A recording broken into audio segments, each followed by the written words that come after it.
कार्तिक, किटू, चला या जेवायला पटकन, चला या. कार्तिक ये रे.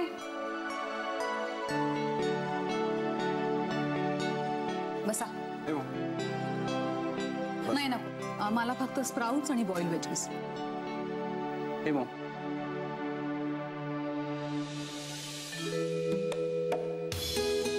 मम्मा मला भूक नाही आहे. का? मी ना डान्स रिहर्सल वरून येताना पिझ्झा खाऊन आली आहे. किटू पिझ्झा? Come on. मला वाटत सगळं आज घरचं जेवण आहे, ताव मारणार. ये बात डॅड.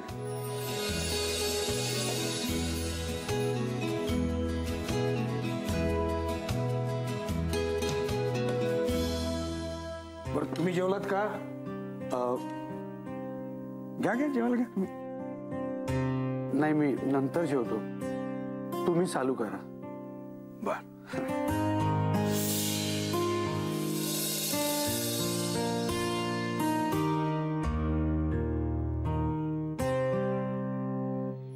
चल चल.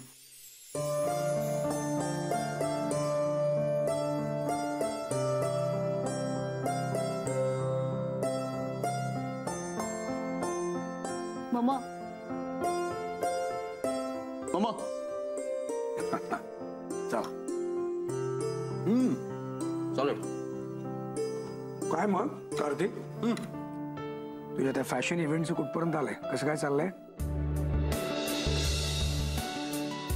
आणि किटूची डान्स रिहर्सल कशी काय चालली? हा रिहर्सल ओके ओके चालू आहे, पण बाकीच्या मुली खूप वाईट डान्स करतात. बाकी सगळं ठीक आहे. मग बदलून टाकायचं त्यांना. काय रे, की तुला काही कमी पडतं का म्हणे? लक्षात ठेव. Yes dad. आणि हो, तुझ्या त्या होल्डिंग परमिशनचं कुठपर्यंत आला? मी ऑफिसमध्ये फोन केला होता तेव्हा कळलं की तूच गेलायस BMC ऑफिसमध्ये. काय झालं पुढे?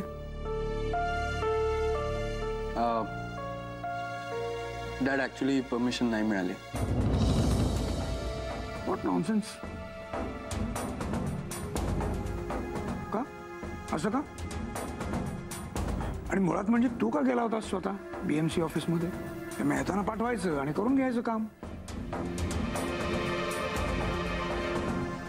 हे बघ कार्तिक, कुठल्याही गोष्टीची ना एक ठराविक किंमत असते आणि ती ज्या वेळेला आपण करेक्ट ओळखतो तेव्हाच यश मिळतं. कळलं? डॅड पण या सगळ्या गोष्टी या वेळेला शक्य नव्हत्या. का? कारण डॅड तो BMC ऑफिसमध्ये परमिशन घ्यायला गेलाच नव्हता. तो कोणाला तरी इम्प्रेस करायला गेला होता. किटू, तुला कळत नाही? माझ्या मुलाला कोणाला इम्प्रेस करायची गरज नाहीये. तो आहेच मुळात सर्व गुणसंपन्न. काय कार्तिक?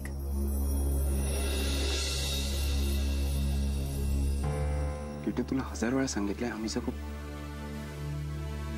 आणि कोणत्याही विषयाबद्दल काय बोलत असतेस का तू? तुम्ही काही बोलताय का दोघं? नाही मी काय ऐकत नाही. काय हो? नाही डॅड. डॅड मला काय वाटतं आपण फक्त ह्या स्पेशली ह्या इव्हेंट पुरताच होर्डिंग प्रमोशन नाही केलं तर? No no no no no. असं कसं? अरे तू मॅनेज करत असलेला हा एवढा मोठा पहिला इव्हेंट आहे. आपण एक काम करू, आपण ना त्या समोरच्या रस्त्यावरचीच होर्डिंग्स घेऊयात. नको डॅड, ते खूपच ओव्हर बजेट होईल आणि आपलं बजेट तेवढं. एक लक्षात ठेव कार्तिक, आयुष्यात जे काही करशील ना ते स्टाईल मध्ये कर. ते आपले पैसे, त्याच्या किमती, या सगळ्या गोष्टी आहेत ना, ही केवळ सुखाची माध्यम आहेत. जिथे द्यायचे तिकडे पैसे ठणकावून द्यायचेच. पैसे काय जातात आणि परत येतात, पण आपला स्वाभिमान तो कधी खाली ठेवायचा नाही.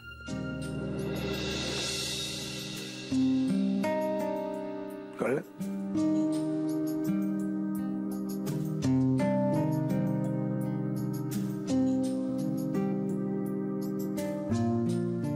Love you, Dad.